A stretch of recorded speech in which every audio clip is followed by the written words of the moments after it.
Hey guys, how's it going? And welcome back. I'll bet some of you are seeing a bit of a trend here. I've done 3 videos already on my Kramer guitars, everything you need to know about them. I thought I'd do the whole collection. Why not?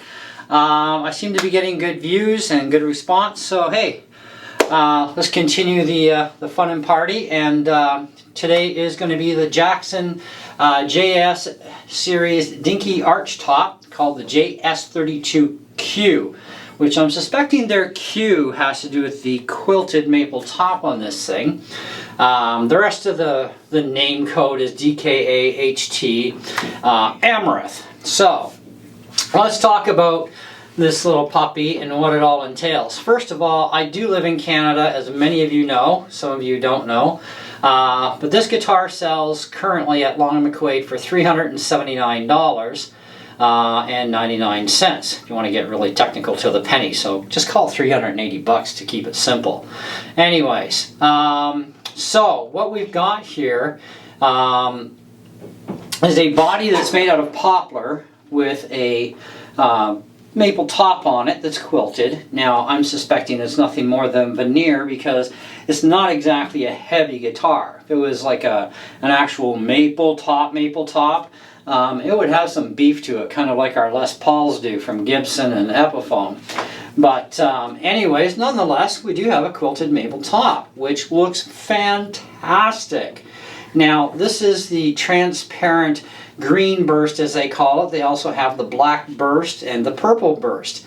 Now, unfortunately, none of these are available in left-handed. They only have the right-handed versions. So that kind of sucks if you're a lefty, because I am a lefty player, but I also play right-handed, and I'm getting better and better as I go. And I got this guitar originally on rental, and today I actually did the purchase. I'm getting along quite well with this guitar, and I'm kind of a little addicted to it. Some of you will remember that my wife and I originally got a guitar together, which has now become her sole guitar, which is an Ibanez in black and red. And so I had to have this thing. You know, there was just something about it, and I had to have it. And I like the dual compound radius fretboard, which is kind of neat. So it's a 12-inch by 16-inch radius.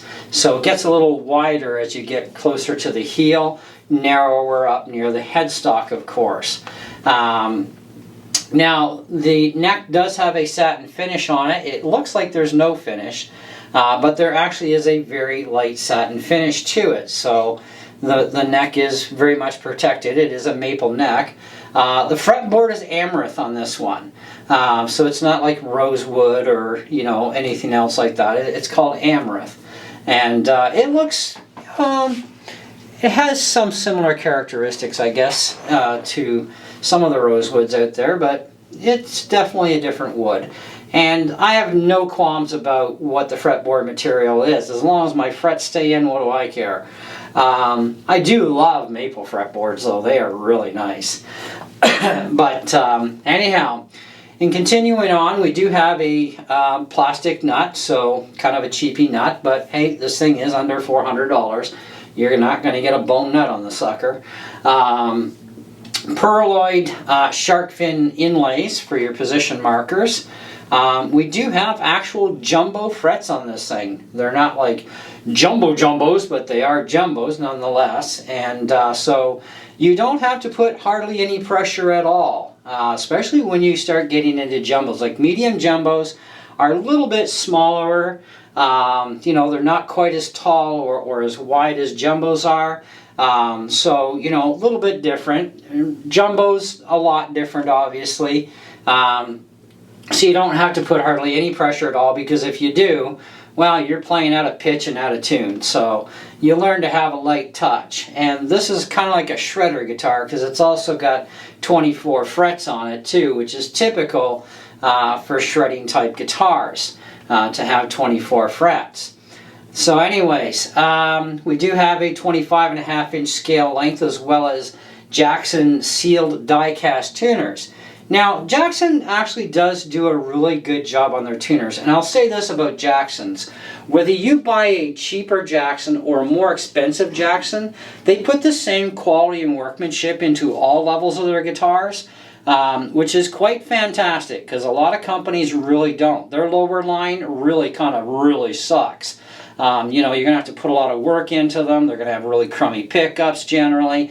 Definitely some bad tuners on them on cheap guitars, like hence the Kramer line with the VT211S. That thing needs a lot of work in order to become a very good playable instrument, where this thing, you know, you're talking 180 bucks more money, but you're also getting 500 times better the guitar and some real outstanding pickups as well. These are the Jackson high output pickups. Now, they don't get into specifics of, you know, the ohms of the pickups, but we can easily enough test that. You know, and I think, you know, maybe we should do that because I'm kind of curious myself to see, because I haven't tested this, so this will be like a first time live on camera deal with this. So let's actually test these pickups and see what we come up with. So we'll pop that in there. And I'm pretty sure our machine should be in frame. Yeah, actually it is. And let me just get the rest of this going here. I hate these caps. I should just leave them off. So you got to make sure that your controls are actually at full when you do this. So we're looking at 14, well, let's just call it 14.9. It fluctuates a little bit. So 14.9 is what we're looking at for the bridge. For the neck pickup, wow, that's like half the power pretty well, 7.88. Yeah, 7.8. And together, we're at 5.23. That's pretty cool. Let's go back to the bridge again just to make sure. Yeah, 14.9. So we got 14.9 at the bridge, basically 5.25 at the middle position. That's both combined, and then of course just the neck is 7.87. So that answers our question because they just say high output humbucking pickup on the neck and on the bridge. That's all they really tell you. Most specs you'll find on music websites, they don't tell you the K of the pickups anyways. And guitars, they'll say, oh, you got, you know, like my Les Paul, for example, my Gibson. You know, you've got a 57 Classic and a 57 Classic Plus. Well, that's all we get to know. You know, well, what's the ohms, right? Like how high output. And 14 is a pretty good high output pickup. And it does show when you're playing this thing. It really rocks. Anyhow, I do have a demo review video if you want to check that out on this thing, although, like I say, I'll tell you again in the video, I'm not the greatest at right-handed yet. I am getting much better all the time. Now, we do have a hardtail bridge on this as well, which I really appreciate. Now, I have nothing against whammy bar systems. I prefer a Floyd Rose over anything for a whammy system, because I'm not a real humongous fan of the Strat style whammies. They're a real bugger to set up, and they don't tend to stay in tune for very long even when they are properly set up. You know, so I prefer either a hardtail system, which could explain why I have so many Les Pauls on my wall, or I prefer a Floyd Rose for something that has a whammy on it. Otherwise, hardtail all the way, which is better for tuning stability with a hardtail too, especially if you're a beginner player. You know, this would be a fantastic guitar to start out with as a beginner. It's not overly priced either, so it's not out of the range, and it's going to be a very good quality instrument to start with. You know, and it's not too cheap of a guitar either, and it doesn't feel cheap even playing it. It feels like you're actually playing a really expensive guitar, even though, you know, it's not an expensive guitar. So it does quite a good job. Now, the string gauge on this, they do list are 9 to 42s. Which is standard string gauge. It makes it a lot easier to play, a lot easier for bending notes, and definitely easier if you're a beginner to push down on 9s over 10s, because 10s can be a little bit more difficult to press down with, and for string bending. But to each their own, you know, I mean, it's kind of up to you what you get for guitars, right? So the main finish on the body is a gloss finish. They don't tell us at all what kind of gloss, if it's nitro or polyurethane or any of that. They don't get into that sort of thing. But that's kind of about where we're at with this guitar in what it entails. Now, as far as, you know, they have their own little hype stuff up here. Swift, deadly, and affordable Jackson JS series guitars take an epic leap forward, making it easier than ever to get classic Jackson tone, looks, and playability without breaking the bank. I fully agree with that statement, you know, especially without breaking the bank part, because, you know, I mean, $380, hey, that's not bad. I honestly actually paid less because I rented it, and with Long McQuaid, when you rent stuff, especially if you intend on buying it, about 60% of your rental actually goes towards the purchase. So I had actually had most of my month taken up either way, but I also had paid a month ahead. So I was able to get that money back into the guitar plus my 60% rental, and it took it down to, I think, don't count me on this one, but I think if I remember right, I ended up paying like $329 or something in the end. You know, so either way, I still paid pretty much almost full price because I had that extra $25. So, you know, it worked out to, I think it was, no, $329, $349. I think it was $349 I paid, something like that. I'd have to actually get my wife to pull out the receipt to tell you exact number, but you know, I paid pretty close to the normal retail. And when I rented this was a brand spanking new guitar off the shelf. It wasn't a demo, it wasn't pre-rented, it was brand spanking new. And I really got attached to that green. I just had to have it, you know. And this has become my go-to right-handed guitar. You know, and I've got other right-handed guitars that I've been buying lately. Plus I got my Flying V, which I haven't touched in a dog's age, mainly because, yeah, it's a Flying V, and I don't really want to play it again until I'm a more competent right-handed player. Then I'll play around with the Flying V, and then you can hear what a almost 40-year-old guitar still sounds like that's been locked in its case for 37 plus years. Not seeing daylight, literally.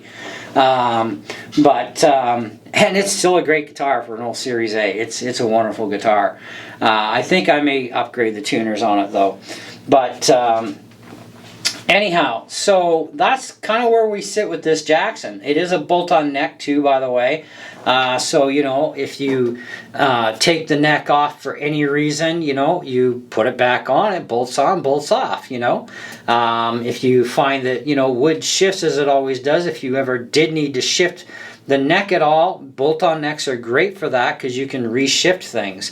I've actually seen brand new guitars not set up properly with bolt-on necks, and you had to actually shift the neck a bit. So you just unloosen the screws a little bit, cock it a little bit to the direction you need to even up the spacing, and clamp her back down, and you're perfect and ready to go. We do have a bit of space left for height on the saddles too, if we wanted to make the action higher, but we don't need to. The action's quite good the way it is. And the neck is running virtually dead straight on this thing. It's got like almost no distance there, like it's minuscule amount for relief, and I have no fret outs, no buzzing. I mean, if this guitar buzzes when I play it, it's me doing it, right? It's because I'm just still trying to get into the whole strumming thing, which you know, if you're a beginner player, get yourself a 0.38 millimeter nylon pick, Jim Dunlap stuff. Learn to strum with a really flexible pick like that for strumming. And then for, you know, playing power chords and stuff, maybe go up to something like about a 46 mil, and then that's good enough to start with for power chording. And then as you become a better and better player, then you can up your game to thicker and thicker picks. I'm actually, usually I'm about a 53 now to a 60 is the top pick thickness that I use. But I do have much thicker picks right up to, I think, 2 millimeters, my thickest pick. But I haven't touched those in like ever, so maybe one day I'll start playing with those and see what I can pull off. But in the meantime, I do what I do. Anyhow, pickups are at their stock adjustments the way it came from the factory. I'm fine with the setup. They are just great. And you do have one master volume, one master tone, that's it. And your output jack is down at the bottom here, kind of off to the side, kind of on an angle like this, which is a good place for it. Now they are also passive pickups. These are not active pickups, so you don't need batteries. There's no preamp to worry about. You just plug it into your amp and away you go and have fun and rock out the neighborhood. Now I've also run this guitar through my Hughes & Kettner Spirit of Vintage amp with my Boss ME80 and without it. Sounds fantastic both ways. Also on my Orange 35 RT amp. Really sounds great on that, especially for classic rock stuff. That's actually a really ideal amp if you're looking for a really awesome amp. The Orange 35 RT is a fantastic amp for classic rock music. But anyways, and pretty good for heavy metal too. So yes, we also have a bound fretboard before I forget too. It is a bound fretboard, bound headstock. And they've put the binding all the way around, so you got the edges here into the front, and then of course around the entire headstock, and it rejoins up. So it is bound. Fret sprout, 0. No fret sprout at all, no sharp edges. Like I said, Jackson puts all their heart and soul into even their cheaper guitars. And I've had a 32, it was my blue one. I think it was just like a regular JS32. It's on my channel. If you look it up, you'll see it. It's a left-handed version with a Floyd. That was actually a really good guitar. I've had it, actually, I bought it, took it back, bought it again, took it back, and I just got out of the whole phase of the whole Floyd there for a long time. And then I got back into the Floyds with my new Kramer Pacer, and I might actually buy that guitar again. I don't know. I need stuff that's different. That's the big thing. I really need stuff that's totally different, unique. So, but I think I have almost as many right-handed guitars as I do left now. It's getting bad. Well, in a good way though. Anyways, that's what I got for you guys. If you have any questions, feel free to ask those in the comments below. I will actually put the link to this guitar in the description, so if you are in Canada and you do deal with Long McQuaid, but if you don't and you want to, best place you can deal with as far as I'm concerned. Outstanding renewable warranties too. For 99 years you can renew the warranty on this thing, which is awesome. But anyways, if you're not in Canada, well, wherever they sell Jackson guitars, if you're interested in this, they have it, like I said, in the different colors. You've got the green burst, you've got the transparent black burst, and the transparent purple.